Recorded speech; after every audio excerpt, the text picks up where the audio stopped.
proof that my government has always has never hampered any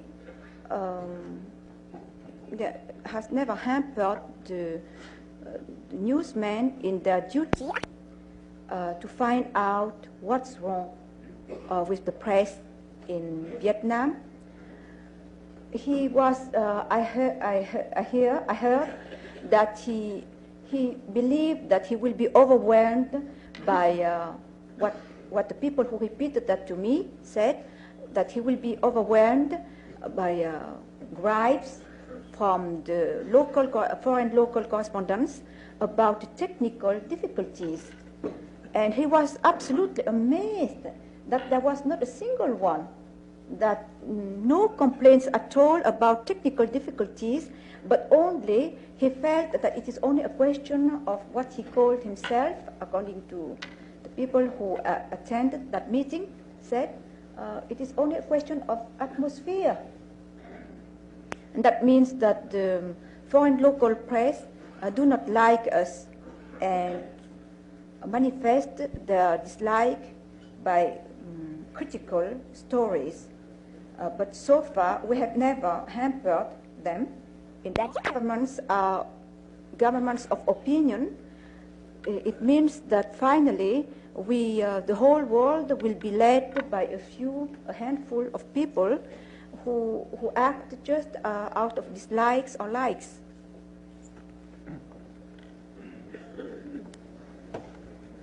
Do you have any comment on the CIA? You know, is it your ally or anyone's?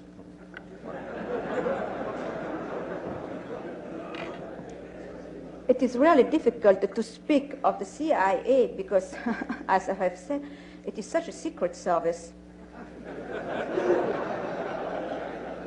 But according to what I read in the newspapers, I have the impression that there are many tendencies in the CIA, and always according to the press reports, I have the impression that in Vietnam there is a faction which is against the Vietnamese government, while the leaders of the CIA are for the government. And always according to press reports, I see that finally it is the leaders who are pro-Vietnamese who are called back, while the others who are anti stay in Vietnam. So I wonder, I feel puzzled and do not know what they secretly, what they are preparing.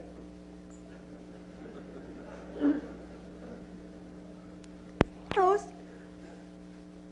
we know now how to face and to cope with that invasion.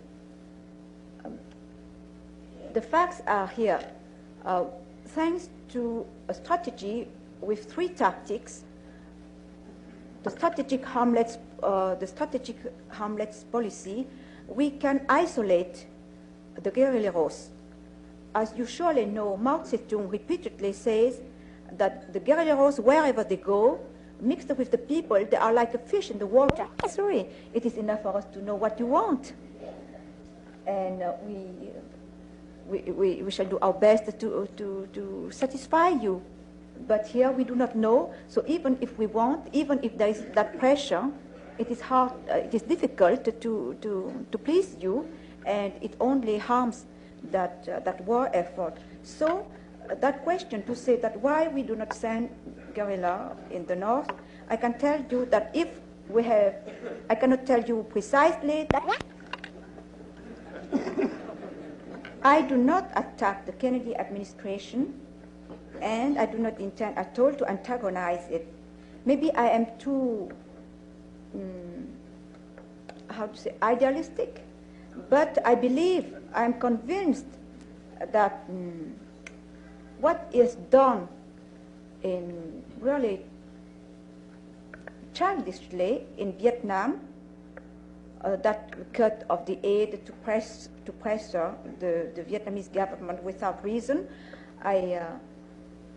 I think that it is done by only a handful of people who are only angry because they wanted to topple the Vietnamese government and they could not. So I have the impression that that gesture is only a childish gesture from bad losers, and that's why it is the reason why I think it is my duty to denounce that behavior. I do not think it is the behavior of the Kennedy administration as a whole. That's why I cannot understand each time when I denounce the people who, according to me, are betraying your interest, are betraying your prestige, are harming your prestige. Immediately I'm called anti-American. On the contrary, I think that if I do it, it shows on the contrary how high I put my allies, and that how much pro-American I am, because I know that there are many people who prefer to behave indifferently and not receive, in order to avoid blows. For me, I consider, since I am your ally, and since I have a very high idea of that alliance and of what you want and of your interest, I think it is my duty to denounce a few abuses. And I do not see why each time I denounce a few abuses, I must be called anti-American. On the contrary, I think my behavior shows more than anything else that I am pro-American. If I am not pro-American, I would not even say it. I shall do like a certain cameraman. I shall take my camera and shall photograph only the treasons committed against you. It's all. I shall not act. I shall not try to denounce them.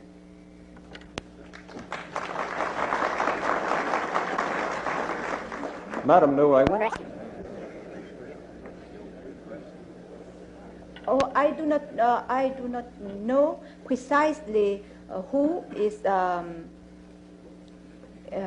guilty of treason. I see only that the fact that after the Pentagon, after Mr. McNamara and General Maxwell Taylor have predicted, have said that in 1965 the aid could be cut, that means victory will come at that time. Against dancing.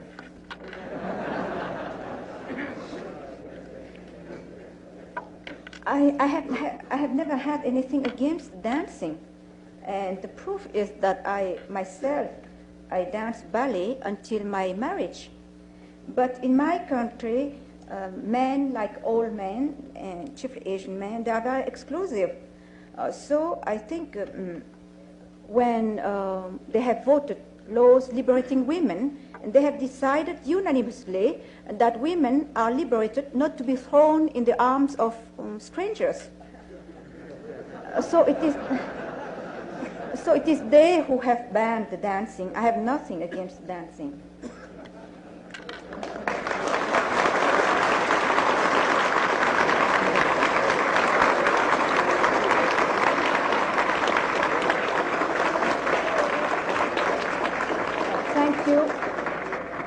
Thank you very much for your warm reception and for your warm attention. I am sorry not to have more time to answer to all the questions, but I think that whoever has questions which have not been answered, please send them to me, and I shall be happy to answer personally. And there is also one thing. I'm amazed that coming here and being ready to answer to all questions, I have not yet received as many questions as I expect. And for instance,